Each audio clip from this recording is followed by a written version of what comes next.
பேர்ணாம்பட் அடுத்த பகால்பள்ளியில் அமைந்திருக்கும் சிவன் கோவில் பர்வதனி வனிநாதீஸ்வரர் திருக்கோவில்.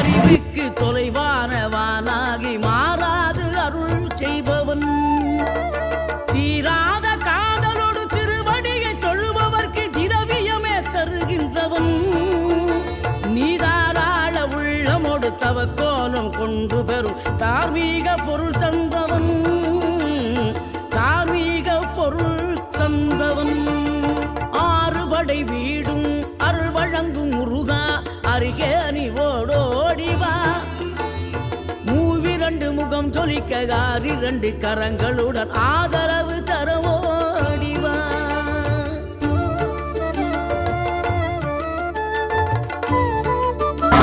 அனைவரும் நம் சேனலை மறக்காமல் சப்ஸ்கிரைப் செய்யுங்கள்.